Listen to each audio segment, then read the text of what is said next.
All construction workers related all professions, అంటే right from electricians అవ్వచ్చు, మేస్త్రి పని చేసే వాళ్ళు అవ్వచ్చు, అలా రకరకాల టైల్స్ పని చేసే వాళ్ళు అందరినీ కలిపి ఒక బోర్డు ఒకటి క్రియేట్ చేసి అందులో ఒక ఫండ్ క్రియేట్ చేసి ఇలాంటి ఇన్సూరెన్స్ స్కీమ్ కోసం ఆయన అడిగేది అది సార్. యాక్చువల్లీ ఒక ఐడి కార్డు ఇచ్చి ఆ ఇన్సూరెన్స్ స్కీమ్ని ఆ బోర్డ్ ఫండ్ నుంచి ఇస్తాం. అంటే ప్రైవేట్ ఇన్సూరెన్స్ ఉన్నా లేకపోయినా ఆ board will support their accidental risk అనేది ఒక ఒక ఒక వెరీ గుడ్ ట్రెడిషన్ ఉండింది సార్ మన స్టేట్లో.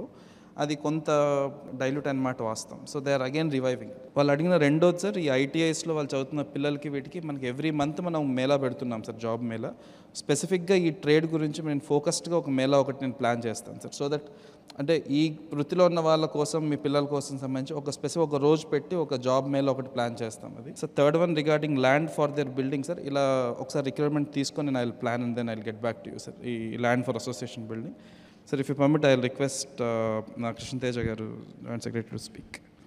గౌరవ ఉప ముఖ్యమంత్రివర్యులు శ్రీ పవన్ కళ్యాణ్ గారికి, గౌరవ జిల్లా కలెక్టర్ శ్రీ షణ్మోహన్ గారికి, గౌరవ ఓఎస్డీ గారు శ్రీ వెంకటకృష్ణ గారికి, ప్రేమితులందరికీ నమస్కారం. ఈ వేదిక నుంచి మీ అందరితో ఒక 2 అనుభవాల్ని షేర్ చేసుకుందాం అనుకుంటున్నాను. కరెక్ట్గా 3 నెలల కిందట తెల్లవారుజామున ఒక జిల్లాలో ఒక 3 ఉపాధి శ్రామికులు నడుచుకుంటూ వెళ్తున్నప్పుడు ఒక ఆటో వచ్చి వాళ్ళని గుద్దటం వల్ల ఆ 3 ఉపాధి శ్రామికులు చనిపోవడం జరిగింది. చనిపోయిన వెంబటనే దాదాపు ఒక 6-7 గంటల్లో గవర్నమెంట్ నుంచి వాళ్ళకి రావాల్సిన కాంపెన్సేషన్ మనం వాళ్ళకి ఆ కుటుంబానికి అందించాం. కాకపోతే ఉన్న జీవో ప్రకారం గవర్నమెంట్ నుంచి వచ్చే కాంపెన్సేషన్ 50,000 రూపాయలు.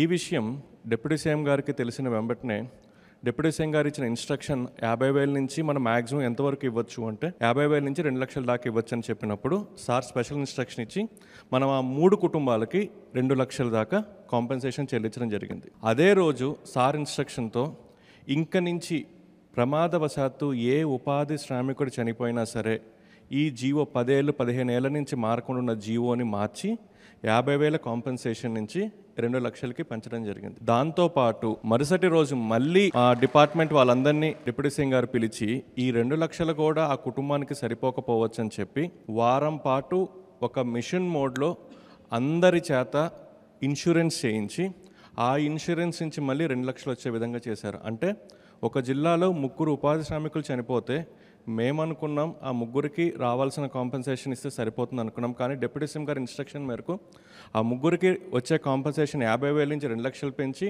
దాంతోపాటు ఇన్సూరెన్స్ నుంచి ఇంకొక 2 లక్షలు. అంటే ఫ్యూచర్లో ప్రమాదవశాత్తు ఏ ఉపాధి శ్రామికుడు చనిపోయినా ఇంక నుంచి వాళ్ళకి 50,000 కాదు, ఆ కుటుంబానికి తోడుగా 4 లక్షల రూపాయలు వచ్చే విధంగా చేయడం జరిగింది. పిఠాపురంలో ప్రమాదవశాత్తు ఒక ఎలక్ట్రీషియన్ చనిపోయారు. చనిపోయిన తర్వాత ఆయనకి కాంపెన్సేషన్ ఇచ్చారు. జిల్లా కలెక్టర్ గారు ఫోన్ చేసి సార్ ఆ ఇష్యూ క్లియర్ అయిపోయిందని చెప్పారు. అయిపోయిందని చెప్పిన తర్వాత కూడా సార్ మమ్మల్ని పిలిచి అసలు ఎంతమంది ఎలక్ట్రీషియన్లు ఉన్నారు, నిజంగా ఎలక్ట్రీషియన్ కనుక ఒక ఇన్సులేటెడ్ గ్లో వేసుకుంటే చనిపోయేవాడా, మంచి మంచి ఇన్సులేటెడ్ ఇన్స్ట్రుమెంట్స్ వాడుంటే చనిపోయేవాడా, ఇన్సులేటెడ్ షూ వేసుకుంటే చనిపోయేవాడా అని చెప్పి ఒక సర్వే చేయించి సర్వే ప్రకారం ఉన్న 323 మంది ఎలక్ట్రీషియన్స్ని ఐడెంటిఫై చేసి ఇంకా పిఠాపురంలో ఏ ఎలక్ట్రీషియన్ చనిపోకూడదు అని చెప్పి మీకోసం ఈరోజు ఇన్సులేటెడ్ ఎక్విప్మెంట్ని, ఎలక్ట్రికల్ ఎక్విప్మెంట్ని, ఇన్సులేటెడ్ గ్లోవ్స్ని, ఇన్సులేటెడ్ షూస్ని, దాంతోపాటు ఇన్ని చేసిన ఇంకా ప్రమాదవశాత్తు ఎవరైనా పొరపాటున చనిపోయినా మీ అందరికీ ఇన్సూరెన్స్ స్వయంగా ఆయన అరేంజ్ చేయడం జరిగింది.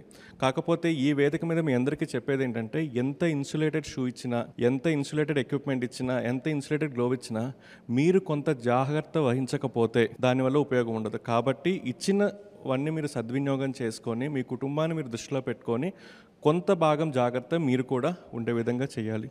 Sir, thank you so much for giving me this opportunity sir.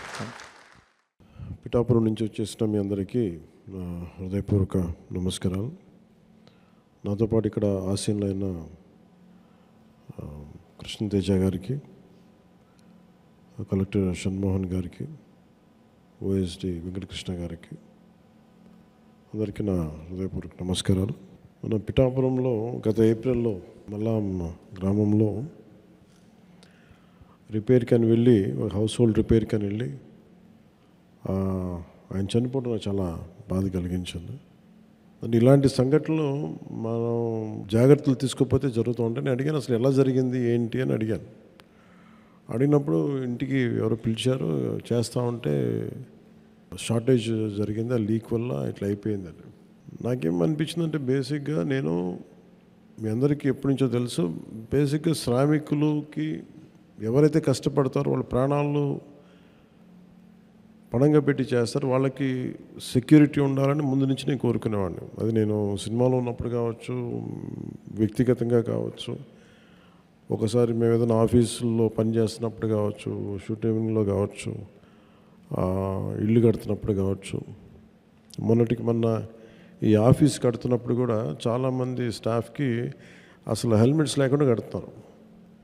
Election టైంలో నేను దృష్టి పెట్టలేకపోయిన తర్వాత అయిన తర్వాత చూస్తే అందరికీ సేఫ్టీ షూస్ ఒకటి, హెల్మెట్ అందరికి ఇవ్వడం జరిగింది.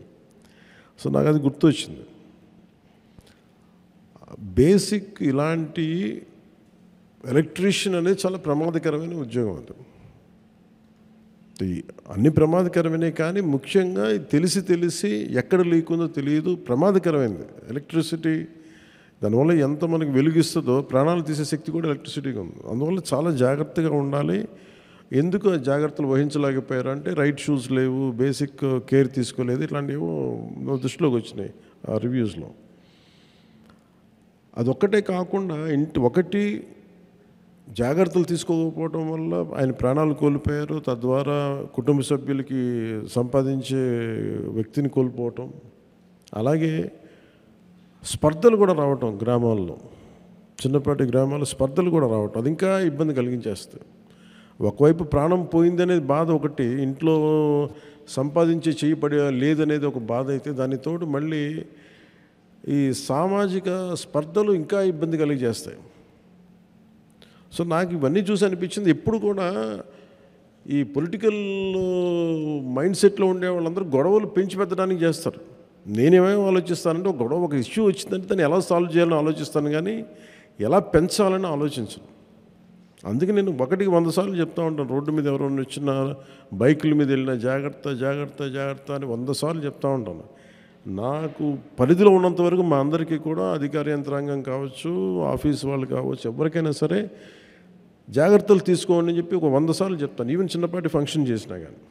అలాంటిది మీకు నేను ప్రాతినిధ్యం వహిస్తున్న పిఠాపురంలో జరగటం చాలా బాధ కలిగించింది. సో వెంటనే నేను మన పేషి దృష్టికి తీసుకెళ్ళగానే కృష్ణతేజ గారు కానీ, అలాగే మన షణ్మోహన్ గారు కానీ, వెంకటకృష్ణ గారు కానీ, పేషి అందరూ కూర్చొని మాట్లాడుకుంది ఏంటంటే ముందస్తుగా ఏం చేయాలి. ఒకటి, పనిచేసేటప్పుడు వి నీడ్ ఇన్సూరెన్స్ ఒకటి ఉండాలి. 2, ఇన్సూరెన్స్ కంటే ముందు అసలు సేఫ్టీ కిట్స్ ఉన్నాయా లేదా అనేది చర్చకు వచ్చింది. సో దానివల్ల ఈ రోజున మీ అందరికీ ఎంతమంది ఉన్నారని అడిగితే దాదాపు పిఠాపురం మొత్తం మీద 325 మంది ఉన్నారు అని చెప్పి ముందు. సో మీ అందరికీ ఒక 16 లక్షల పైచిలకు వర్తతోటి మీ అందరికీ ముందు సేఫ్టీ కిట్స్ని ఈరోజు మీకు ఇవ్వడం జరుగుతూ ఉంది. ఇన్ని జాగ్రత్తలు తీసుకున్నా కానీ ఏదైనా ఇన్సిడెంట్ జరిగితే, ప్రాణాలు కోల్పోతే అట్లీస్ట్ మనం అంటే ఇప్పుడు ఇచ్చేదేమో మన దగ్గర నుంచి వచ్చేదేమో 2 లక్షల బీమా ఉంటుంది. ఇది కాకుండా రేపొద్దున మీకు చంద్రన్న బీమా పథకం ఉంటుంది, ఆరోగ్య పథకం ఉంటుంది, అవన్నీ మీకు ఆల్మోస్ట్ 25 lakhs వస్తుంది. అది మన హెల్త్ ఇన్సూరెన్స్ ఒకటి, అదొకటి. So we have enough security తీసుకుంటున్నాం, ఆ ప్రయత్నంలో ఉన్నాం. సో అందువల్ల మీ అందరికీ ఆ జాగ్రత్తలు తీసుకుంటారని, అలాగే మీరు చెప్పింది కూడా భవన నిర్మాణ కార్మికుల సంక్షేమ నిధిని తిరిగి రివైవ్ చేయమని కోరుకుంటాం. అది నా ఆశయం కూడా. అది దాన్ని ఇనిషియేట్ చేసాం. త్వరలో చీఫ్ సెక్రటరీ గారితో మాట్లాడి అది కూడా మీకు తెలియజేస్తాను. ఎందుకంటే మనకి అసోసియేషన్స్ పెట్టుకుంది అందుకు. గత ప్రభుత్వం కూడా మీరు చూశారు కదా, వాళ్ళకి ఏమాత్రం బాధ్యత రాహిత్యం, వాళ్ళు పట్టించుకోలేదు. ఉన్న మీ డబ్బులను కూడా వాళ్ళు దారి మళ్లించేశారు, మీ డబ్బులే మళ్ళీ మీకు ఇచ్చారు, ఇలా అన్నీ చేసుకుంటూ వెళ్ళిపోయారు. మనం ఇప్పుడు చేస్తున్నది ముఖ్యంగా ఏంటంటే కరెక్షన్ చేస్తున్నాం. అసలు వాళ్ళు చేసి అస్తవ్యస్తంగా చేసి తిరిగి క్రమంలో పెడుతున్నాం. సో అందుకని మీరు చెప్పింది, అలాగే మీరు అడుగుతుంది ఇంకోటి ఆర్గనైజేషన్ గురించి అడుగుతూ ఉన్నారు. మనం మీటింగ్లు పెట్టుకోవాలంటే దాన్ని కూడా దృష్టి సారిస్తాం. ఒకసారి కలెక్టర్ గారిని కూడా ఎలా ఒక పాసిబుల్ సొల్యూషన్ ఎందుకంటే దానికి కూడా ఎలా చేద్దాం అనేది, అలా వాళ్ళు మీటింగ్స్ పెట్టుకోవడానికి అదొకసారి చూడండి, అది ఎలా ఉంటుందో.